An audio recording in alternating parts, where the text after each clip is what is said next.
The final episodes of Ironheart have arrived, featuring a wide collection of exciting MCU Easter eggs, references, and more. The back half of the new MCU series, featuring Dominique Thorne as the titular Riri Williams, also known as Ironheart, significantly intensifies the action. This final installment includes an even greater number of fun nods and connections to the greater universe and the MCU's future. In Ironheart Episodes 1 to 3, Riri Williams is attempting to finance the reconstruction of her suit when she's offered the chance to earn some quick cash by joining a group of thieves led by Parker Robbins, also known as Hood Anthony Ramos. After a few heists, Riri finds herself confronting both technological and mystical dangers. Here are all the biggest Easter eggs, references, and MCU connections we found in Ironheart Episodes 4 to 6. MCU energies. Riri makes mention of various energies Parker's hood might be powered by, including Wakandan, Stark, Pym, and even the alien Kree. Call Shuri. Natalie wants Riri to call Shuri for help, the MCU's current Black Panther, whom Riri befriended in 2022's Wakanda Forever. Interspecies Land-Sea War. Riri recalls how she inadvertently started a major interspecies war between land and sea when she created her device capable of detecting deposits of vibranium. The MCU dates Ironheart using Obadiah Stane's death. New reports claim Obadiah Stane died more than 15 years ago, supporting Ironheart's place on the MCU timeline in 2025, around 17 years after the events of the first Iron Man movie.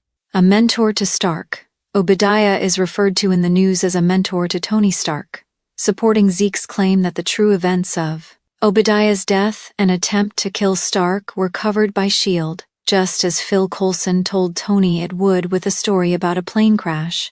Zelma Stanton. Madeline Stanton's daughter Zelma is introduced in Ironheart Episode 4, an aspiring magician who debuted in the comics as Doctor Strange's librarian back in 2015. Zelma refers to herself as an Oompa Loompa from Willy Wonka and the Chocolate Factory, seeing as how she works in her mother's candy shop, Sorcerer Fingers. Inspecting the piece of Parker's hood that Riri cut off, Zelma makes a series of gestures with her hand and fingers that should look familiar to Doctor Strange fans. Kamar Taj is my reach school.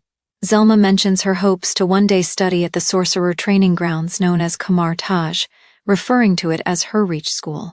Doctor Strange gets a quick mention during the discussions about Kamar Taj.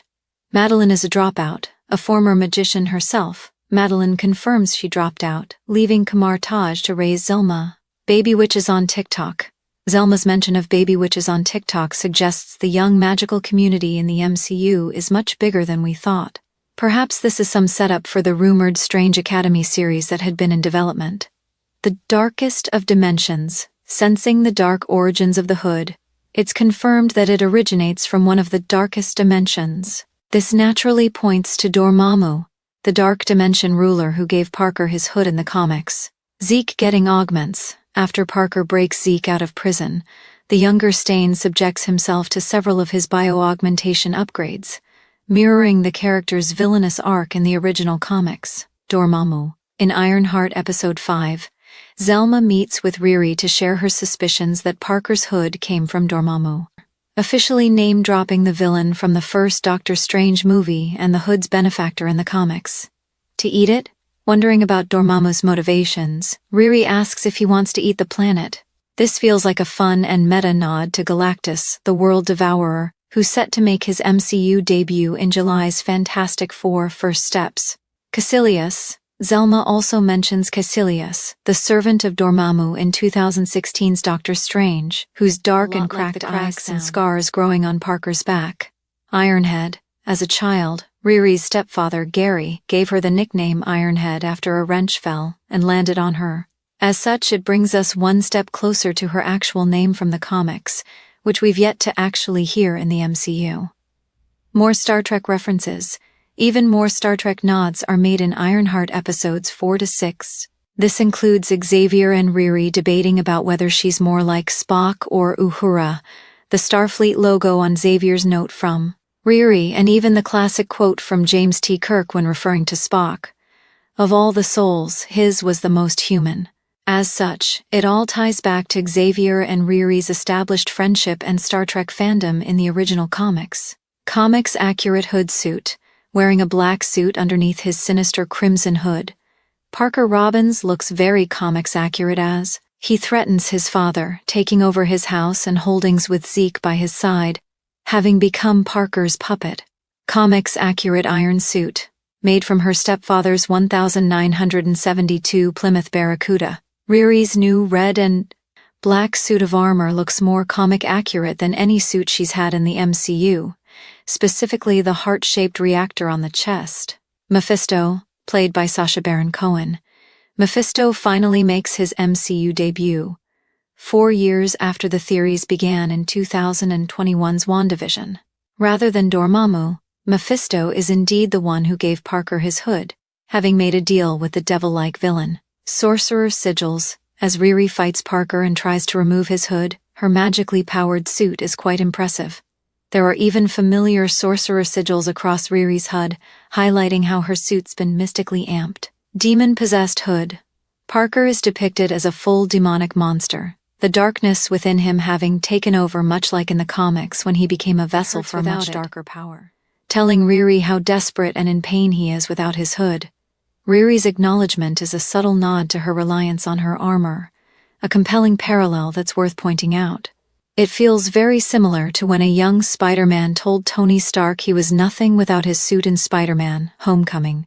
Goofy Transformer makes a dig at Riri's new suit, while also confirming the existence of the Transformers franchise in the MCU. Mephisto's other clients. Mephisto makes a few mentions of other clients he's made deals with in the past. According to the Demon Lord, some of his past clients allegedly include all the names on the Forbes 100 richest list, as well as Ringo Starr of the Beatles. Mephisto laughs when Riri asks the mysterious man if he is Dormammu. Apparently, Dormammu is very much inferior by Mephisto in the MCU. At least that's what he tells Riri. That's supposed to mean something to me? Riri doesn't have much of a big reaction to Mephisto's name drop, which does feel like a meta nod to all the wild hype and theories MCU fans had generated from the smallest inconsequential elements of MCU shows since 2021. The devil's in the details. Mephisto's true demon form can be briefly seen in the reflection of his spoon when he stirs his coffee, complete with his classic red skin and yellow eyes. Riri Hair's the ending of Ironheart Episode 6 sees Riri with her braids taken out. As such, the new hairstyle does make her look a lot more like her counterpart from the original Marvel Comics. Deal with the devil. The final shot of Ironheart reveals that Riri took Mephisto's deal to bring Natalie back to life for real, not as an AI. To that end, we see cracks growing along her arm. As such, it very much brings to mind the deal Peter Parker and Mary Jane Watson made with Mephisto in the comics one. More Day's storyline, sacrificing their marriage, and rebooting a vast portion of their lives to save the life of Peter's Aunt May. Supreme Help. Ironheart's post-credits scene sees Parker visiting Stanton for help, telling Zelma that he's in search of supreme help, suggesting a meeting with Wong or Doctor Strange may be in the cards for Parker in the MCU's future.